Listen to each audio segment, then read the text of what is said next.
Desvendando os mistérios da palavra, uma jornada de exegese bíblica. A Bíblia oferece princípios e diretrizes que os estudiosos e os crentes em Deus têm aplicado ao longo dos séculos.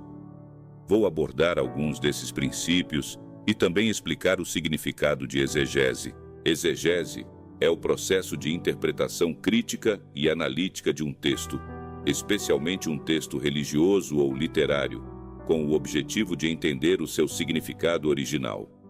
Na exegese bíblica, os estudiosos procuram compreender o que os textos da Bíblia significavam para os seus autores originais e para as suas audiências. A exegese bíblica envolve contexto histórico e cultural.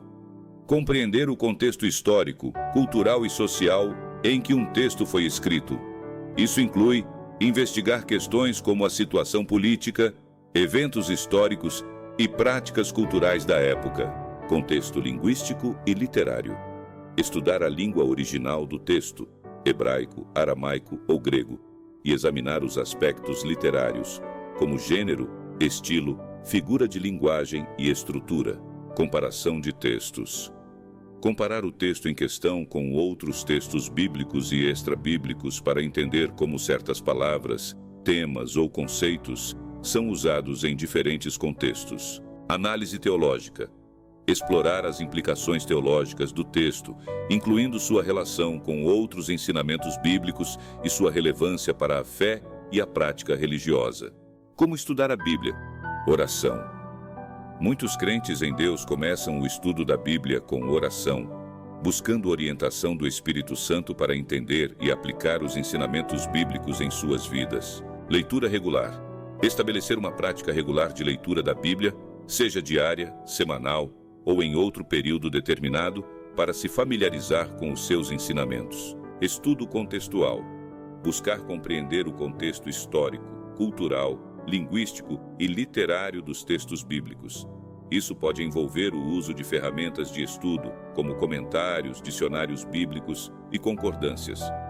Meditação e reflexão.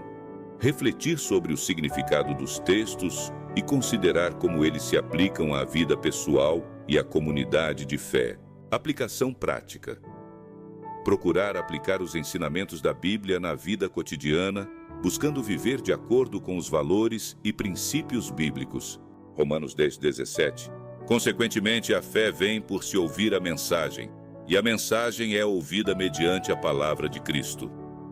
Em resumo, estudar a Bíblia envolve um processo de exegese cuidadosa e reflexão pessoal, buscando compreender o significado dos textos dentro de seu contexto original e aplicá-los à vida contemporânea. Os livros da Bíblia aceitos podem variar ligeiramente dependendo da tradição religiosa. Aqui estão os livros aceitos nas versões católica e protestante da Bíblia. Livros do Antigo Testamento: Gênesis, Êxodo, Levítico, Números, Deuteronômio, Josué, Juízes, Rute, 1 Samuel, 2 Samuel, 1 Reis, 2 Reis, 1 Crônicas, 2 Crônicas, Esdras, Neemias, Ester, Jó, Salmos, Provérbios, Eclesiastes, Cânticos ou Cantares de Salomão, Isaías, Jeremias, Lamentações, Ezequiel, Daniel, Oséias, Joel, Amós, Obadias, Jonas, Miqueias, Naum, Abacuque, Sofonias, Ageu, Zacarias, Malaquias. Livros Novo Testamento: Mateus, Marcos, Lucas, João, Atos dos Apóstolos, Romanos, 1 Coríntios, 2 Coríntios, Gálatas, Efésios, Filipenses, Colossenses, 1 Tessalonicenses, 2 Tessalonicenses, 1 Timóteo, 2 Timóteo, Tito, Filemão, Hebreus, Tiago, 1 Pedro, 2 Pedro, 1 João, 2 João, 3 João, Judas, Apocalipse. Estes são os livros canônicos, reconhecidos como inspirados por Deus e incluídos na Bíblia. Além disso, os livros considerados apócrifos ou deuterocanônicos são aqueles que são aceitos em algumas tradições religiosas, como a Igreja Católica, mas não são reconhecidos como parte do cânon das Escrituras pelos protestantes. Aqui estão os livros deuterocanônicos. Antigo Testamento deuterocanônico: Tobias, Judite, Sabedoria de Salomão, Eclesiástico, também chamado de Sirácida, Baruque, incluindo a carta de Jeremias, 1 Macabeus, Segundos Macabeus, Adições a Esther, também conhecido como Adições em Esther, Adições a Daniel, Oração de Azarias e Canção dos Três Jovens na Fornalha Ardente, História de Susana, Bel e o Dragão. Estes livros são encontrados em algumas versões da Bíblia Católica e são considerados como tendo valor espiritual e literário, mas sua autoridade canônica é contestada por algumas tradições protestantes. Os livros apócrifos são textos que não são considerados parte do cânon das Escrituras pelas principais tradições religiosas, incluindo o judaísmo e a maioria das denominações cristãs.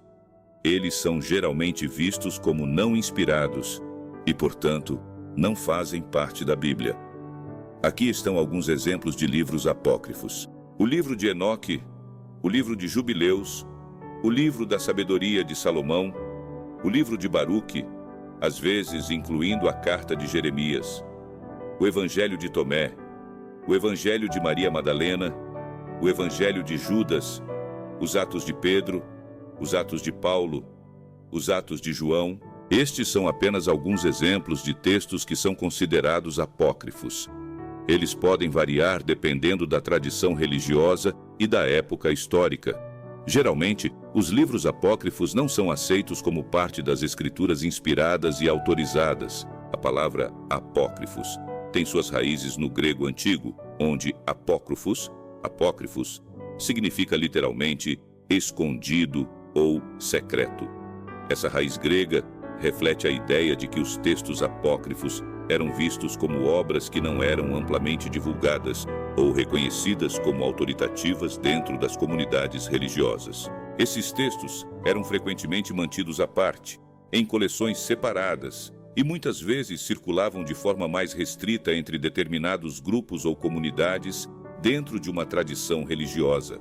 Tradições ortodoxas orientais. As igrejas ortodoxas orientais têm uma coleção mais ampla de textos que incluem alguns livros que não são aceitos nem pelos católicos nem pelos protestantes. Cânon etíope. A Igreja Ortodoxa. Etíope tem uma Bíblia que inclui vários livros apócrifos, como o livro de Enoque, que não são reconhecidos por outras tradições cristãs. Estudar todos os livros da Bíblia, incluindo os considerados apócrifos em algumas tradições religiosas, pode ter várias vantagens e benefícios: ampla compreensão histórica e cultural, variedade de perspectivas teológicas, contexto cultural e linguístico, desenvolvimento do pensamento religioso, enriquecimento espiritual, ou seja, estamos desvendando os mistérios da palavra. Uma jornada de exegese bíblica. Obrigado por assistir nosso vídeo. Considere se inscrever em nosso canal e compartilhe sua opinião nos comentários.